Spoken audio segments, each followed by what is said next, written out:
ఈరోజు మా నాయకుడు వైఎస్ జగన్మోహన్ రెడ్డి గారి పిలుపు మేరకు గ్రామ ప్రెసిడెంట్ని ఎన్నుకునే కార్యక్రమంలో, అలాగే గత వారం రోజులుగా ఈ గ్రామ ప్రెసిడెంట్ కార్యక్రమంలో కొప్పరు గ్రామం సందర్శించడం జరిగింది. ఈరోజు ఇక్కడ కూడా గ్రామ కమిటీని ఏర్పాటు చేయడం, అలాగే మెడికల్ కాలేజీలకు ప్రైవేటీకరణ అంశం కూడా, ఈ మెడికల్ కాలేజ్ ప్రైవేటీకరణ చేసే విషయంలో కూటమి ప్రభుత్వం ఎంత కుట్రతో పన్నాడు చేస్తున్నాడు, ప్రక్రియ కూడా తిప్పి కొట్టడానికి కోటి సంతకాల సేకరణ కార్యక్రమం కూడా చేపట్టాం. ఈ కోటి సంతకాల సేకరణ గ్రామ స్థాయి నుంచి మొదలుపెట్టి అలాగే మండలాలు అలాగే నియోజకవర్గ స్థాయిలో మొత్తం కంప్లీట్ చేసే ప్రోగ్రాం కూడా స్టార్ట్ చేయడం జరిగింది. ఇది మా యొక్క నాయకుడికి అందజేసి నాయకుడి దగ్గర నుంచి గవర్నర్ గారికి అందజేసే యొక్క కార్యక్రమం దగ్గర పూర్తి చేయడానికి ప్రజలందరూ కూడా ఎంతో హుషారుతో ఉన్నారు. అలాగే ఈ పోరాటానికి గట్టిగా ప్రజల దగ్గర చాలా మద్దతు అయితే వస్తుంది. ఇంకో విషయం మీరు గమనించుకోవాలా, గత 3 రోజుల క్రితం కూడాను గట్టిగా ముందా తుఫాను కారణంగా ఎన్నో పంట పొలాలన్నీ కూడాను నష్టపోవడం జరిగింది. ఆ నష్టం గురించి మాట్లాడడానికి ఈరోజు కూటమి ప్రభుత్వం నుంచి ఒక్క నాయకుడు కూడా వచ్చి వాళ్ళకి కనీసం కూడా సహాయ సౌకర్యాలు చేయడం జరగల. మొన్న రేటూరు గ్రామం అవ్వచ్చు, అప్పపురం గ్రామం అవ్వచ్చు, ఈ 2 గ్రామాలలో కూడాను ఎన్నో పొలాలు నష్టపోయారు. వాళ్ళు కనీసం అక్కడ ఉన్న వాళ్ళు, అక్కడికి ఉన్నది అంటే ముఖ్యంగా చెప్పాలంటే వాళ్ళ వృత్తి కూడాను వ్యవసాయం చేసుకునేటువంటి వాళ్ళు. ఆ వ్యవసాయానికి వెళ్తే కానీ వాళ్ళకి ఆ రోజుకి కూడా గడవదు. కానీ వ్యవసాయం చేసుకుని వర్షాల కారణంగా దగ్గరగా ఒక వారం రోజుల నుంచి వాళ్ళు వ్యవసాయానికి వెళ్ళలేకపోతున్నారు. వాళ్ళు కూర్చొని రోజు కూలీ కూడా రాలేకపోవడం వల్ల వీళ్ళు పశువులతో ఎంతో ఇబ్బంది పడుతున్నారు.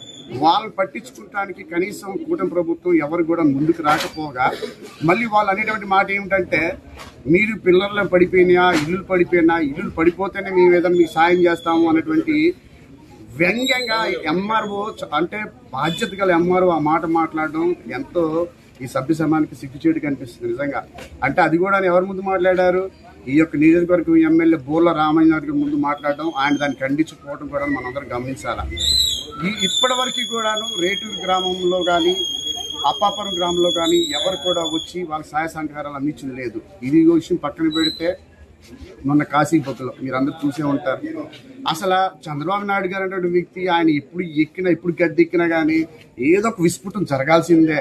అది ఏది తుఫాన్ అవుతుందా, ఇంకా మనుషులు చనిపోవటమా, లేదనుకుంటే ఇంకోటి జరగడమా, 100% మరణాలు అయితే ఖాయం, అందులో డౌటే లేదు. ఆయన ఏది ఎక్కినా ఎప్పుడు వచ్చినా కానీ అది తుఫాను ద్వారా రావచ్చు, లేదా రకరకాల కారణాల ద్వారా వచ్చు. అప్పుడు చూసుకుంటే అప్పుడు తిరుపతిలో కూడా ఇదే సంఘటన జరిగితే దాన్ని కూడా తప్పుదో పట్టించారు, ఈ కల్తీ నెయ్యి అని చెప్పేసి ఆ రోజు కూడా తప్పుదో పట్టించడం జరిగింది. ఇప్పుడు చూసుకున్నట్లయితే మీరు గమనించాలి, ప్రజలు చాలా చక్కగా గమనించాలి ఈ విషయాన్ని. ఎందుకు గమనించట్లేదు? ఇది నిన్న చూసుకున్నప్పుడు కాశీబొగ్గలో 9 మంది చనిపోయారు. అట్ ద సేమ్ టైం ఈ యొక్క ఏదైతే తుఫాను వల్ల ఎన్ని పొలాలు అయితే నష్టపోయారో వాటి గురించి మాట్లాడకుండా ఈ డైవర్షన్ పాలిటిక్స్ చేయడానికి 100% చంద్రబాబు నాయుడు గారు దిట్ట, అందులో డౌటే లేదు. అది అందరూ తెలిసిన విషయం.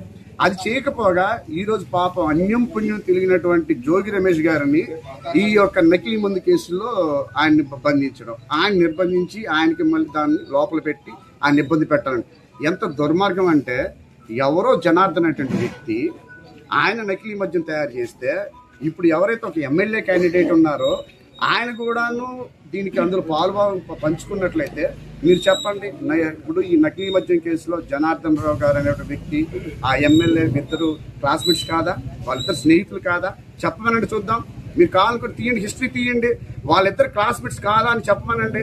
అనవసరంగా ఇది 1.5 సంవత్సరాల తర్వాత అంటే ఇప్పుడు నకిలీ మద్యాన్ని జరుగుతుంటే జోగి రమేష్ గారి హస్తం ఇందులో ఉందని చెప్పి మీరు 1.5 సంవత్సరాల పాటు నిద్రపోయారా? ఇప్పుడు మీరు తెలిసిందా పోనీ జోగి రమేష్ గారు ఇందులో ఉన్నారని? ఏది మీ యొక్క జనార్దన్ అనేటువంటి వ్యక్తి, కూటమి ప్రభుత్వంలో జనార్దన్ అనేటువంటి వ్యక్తి, అలాగే టీడీపీ ఎమ్మెల్యే అనేటువంటి వ్యక్తులు వాళ్ళు చేసిన తప్పుడు పనులని పక్కన పెట్టేసేసి ఈ డైవర్షన్ పాలిటిక్స్ కోసం ఈ యొక్క తుఫాన్ తాలూకు బాధితులకి వాళ్ళకి నష్టపరిహారం చెల్లించకపోవడంతో పాటు అలాగే ఈ యొక్క కాశీబొగ్గలో ఎంతమంది 9 మంది చనిపోయారో వాళ్ళ గురించి మాట్లాడకుండా ఈ డైవర్షన్ పాలిటిక్స్ చేసి అనవసరంగా అన్యం పొందిన జోగి రమేష్ గారిని ఈ లోపల పెట్టడం, ఈ కేసులో ఆయన ఇరికించడం అన్నది ఎంతైనా బాధాకరమైన విషయం. ఈ విషయం ప్రజలందరూ గమనిస్తున్నారు, గుర్తుంచుకోండి. రానున్న రోజుల్లో ఈ కుటుంబ ప్రభుత్వానికి గట్టి గుణపాఠం నేర్పుతారని చెప్పి ఈ మీడియా ముఖంగా అందరికీ కూడా తెలియజేసుకుంటున్నాను. సార్ రాష్ట్రం ఇప్పుడు ఒక కూటమి ప్రభుత్వం ప్రజలందరినీ మోసం చేసి ఎన్నో పథకాలు అవి ఇస్తాము అని చెప్పేసేసి గద్దెనెక్కారు ఈ కూటమి ప్రభుత్వం. దీనిలో పవన్ కళ్యాణ్ గారు కూడా పాత్ర కూడా ఉంది, చంద్రబాబు నాయుడు పాత్ర ఉంది, పవన్ కళ్యాణ్ గారి పాత్ర కూడా ఉంది, అలాగే బీజేపీ వాళ్ళు ఇండైరెక్ట్ పాత్ర కూడా ఉంది.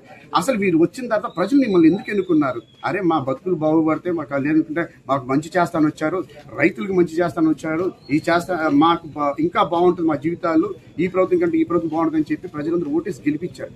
గెలిపిస్తే ఏం చేస్తారు మీరు? ఈరోజు గెలిచిన దగ్గర నుంచి మీరు ఒకసారి మనస్సాక్షిని ప్రశ్నించుకోండి, మీరు ఒకటే చూసుకోండి. ఏంటంటే వచ్చిన దగ్గర అసలు పాలన మీద మీరేమో దృష్టి పెట్టారా? అసలు పాలన అనేది జరుగుతుందా? ఇక్కడ ఓన్లీ మీరు అనుకున్నట్టు మీరు రాసేసుకున్నటువంటి రెడ్ బుక్ అనో మీకు ఏదో పిచ్చి రాత రాసేసుకొని ఇదే మేము చేస్తాము, దీనిదే మా పాలన అంటే ఎవరు పడితే అంటే ఒక కక్షకాది చర్యగా దగ్గర కొంతమందిని ఎన్నుకున్నారు.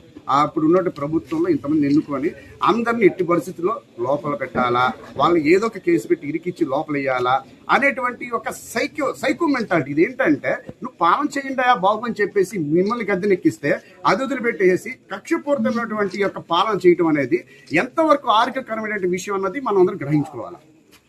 Thank you.